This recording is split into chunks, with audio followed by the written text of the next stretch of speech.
میں نے سبری سنی اور ایک اس کا وہ احوال بیان کرتے ہیں کہ میری ملاقات کے لیے ایک خاتون آئی، بوڑھی سی بالکل اور مفلس بھی، اور لگتا تھا کہ یعنی حالت ایسی پتلی لگ رہی تھی. تو خیر انہوں نے کہا کہ جی مجھے آپ سے ایک خصوصی بات کرنی ہے، مجھے وقت دیا جائے. انہوں نے کہا جی ٹھیک ہے. جب وقت ملا تو ظاہر ہے خلیفہ وقت کو تو سارے احمدی اس کے لیے ایک جیسے ہی ہوتے ہیں. تو ان کا جی بتائیں. کہتی نہیں پہلے جو ہے نا وہ وعدہ کریں کہ جو میں کہہ رہی ہوں، جو میری درخواست ہے وہ پوری کریں گے آپ. تو کہتے ہیں میں نے بہرحال اسے کہا کہ اور لوگ بھی انتظار کر رہے ہیں، آپ بتائیں میرے بس میں ہوا تو. لیکن اس نے ایسی یقین دہانیاں مانگی اس بڑھیا نے، اور اس کے بعد جو اس نے اپنا مطالبہ بتایا، جو اپنی ضرورت بتائی، جو اپنا کام بتایا، وہ یہ تھا کہ اس نے کہا مجھے ایک اٹھنی چاہیے. اس کے بعد ہم نے تو نہیں دیکھا کہ جب حضرت مسلم موعود نے یہ واقعہ بیان خود فرمایا تھا تو ان کے چہرے کے اور ان کے قلب کے اور ان کی آنکھوں کے اندر کیسی نمی تھی اور ان کے اندر کون سی کیفیات تھیں پھر. لیکن ہم نے وہ تحریر پڑھی ہوئی ہے. فرماتے ہیں کہ اس واقعے نے میری طبیعت پہ اتنا شدید اثر کیا کیونکہ اس کے صرف دو ہی مطلب ہو سکتے تھے.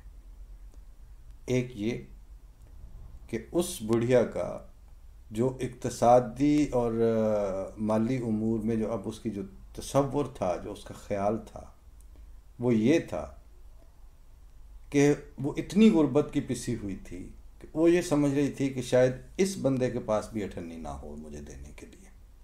یعنی جو ایک سربراہ ہے اور ان کا خلیفہ بھی ہے، دینی دنیاوی ہر لحاظ سے ویل پلیس بھی ہیں، تو وہ ایسی غربت اور بے بسی میں سے گزر چکی تھی کہ وہ اب یہ سمجھتی تھی کہ شاید اس بندے کے پاس بھی اٹھنی نہ ہو. یعنی مفلسی اور مفلوق الحالی کی جو کیفیت وہ خود بھگت چکی تھی وہ اس لیول پہ آ چکی تھی.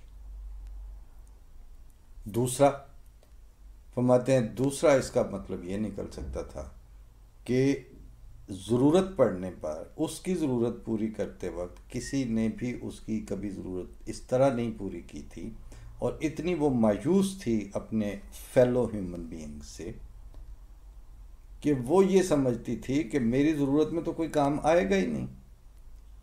اور وہ اس کا جو مایوسی کی سطح جو ہے وہ ترقی کرتے کرتے اس اپنی اقتصادی پستی کی بنیاد پر اب یہاں تک پہنچ چکی تھی کہ وہ یہ سمجھتی ہو کہ یہ بندہ بھی ہے، اٹھنی تو شاید اس کے پاس بھی ہو لیکن جیسے اور کسی نے نہیں دی، ہو سکتا ہے یہ بھی مجھے نہ دے.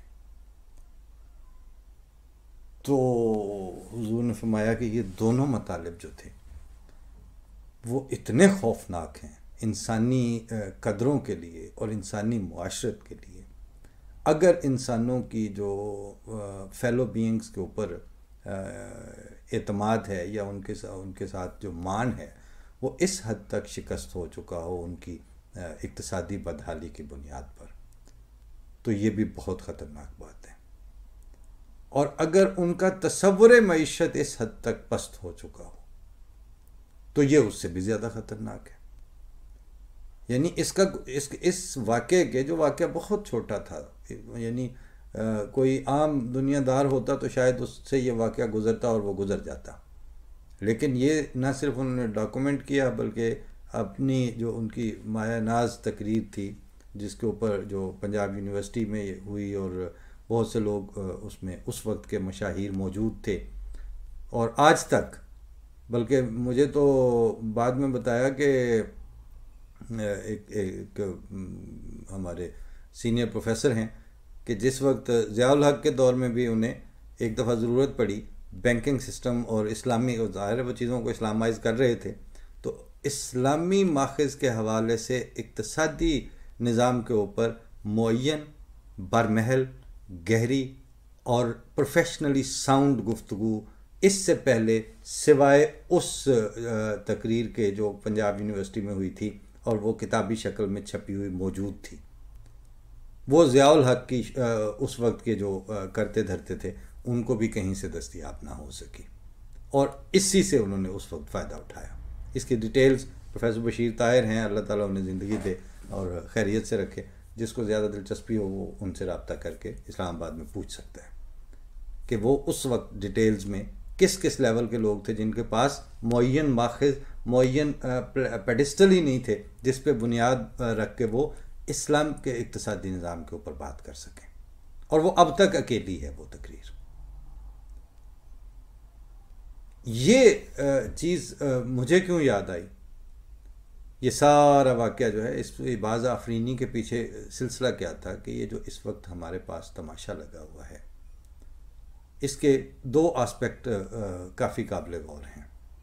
میں اقتصادی حوالے سے ڈاکٹر عاطف میاں کے ساتھ جو ایک تازہ بدسلوکی کا مظاہرہ وہاں کی کراچی یونیورسٹی کے آئی بی اے سینٹر نے کیا، اور پھر اس کے اوپر جو تفصیلات وسعت اللہ خان صاحب کے پروگرام میں انہوں نے بیان بھی کی، اور پھر زرار کھوڑوں نے تو خیر کہا کہ میں نے خود تحقیقاً اپنے ذرائع سے پتہ کروا لیا کہ کوئی تھریٹس نہیں تھی، وہ ایک آدھ ایڈمنسٹریشن کا جو بندہ تھا اس کو اسلام ہو مطلب اس کو لقوے کی طرح تقوی ہو گیا تھا، اور اس کا جو تقوی ہے وہ یہی ہے کہ آپ جتنی کسی بھی احمدی شخصیت کی مخالفت کریں گے اتنے ہی آپ اچھے مسلمان ہیں۔ یہ ہے ان کے پاس معیار آج کا۔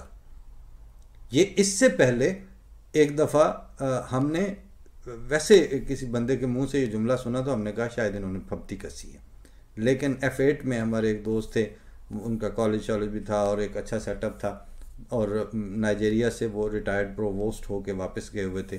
اوپل صاحب پروووسٹ ہوتے ہیں جو ایجوکیشن کے ادارے کے سربراہ ہوتے ہیں، جیسے پرنسپل ہوتے ہیں، تو انہوں نے وہاں وہ اپنی اکیڈمی اور ایک کالج اور وہ سب کچھ بنایا ہوا تھا، تو وہاں ہمارے ایک دوست اپنے بچے کو داخل کروانے کے لیے گئے، ہم بھی ساتھ تھے۔ تو ان کا ایک ملازم تھا جو انہوں نے سیکورٹی گارڈ رکھا ہوا تھا، تو وہ سرحد کے علاقے کا ادھر پٹھان اور وہ سارا پشتو اسپیکنگ ہی تھا۔ تو ایسے ہی انہوں نے پوچھا کہ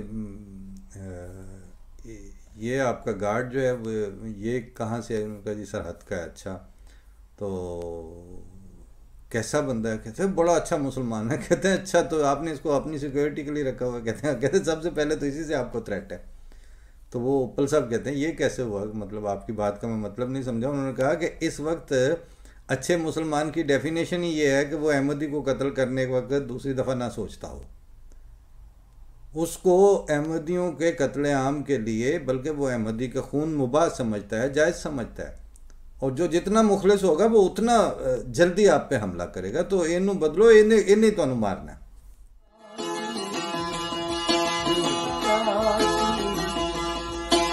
گئی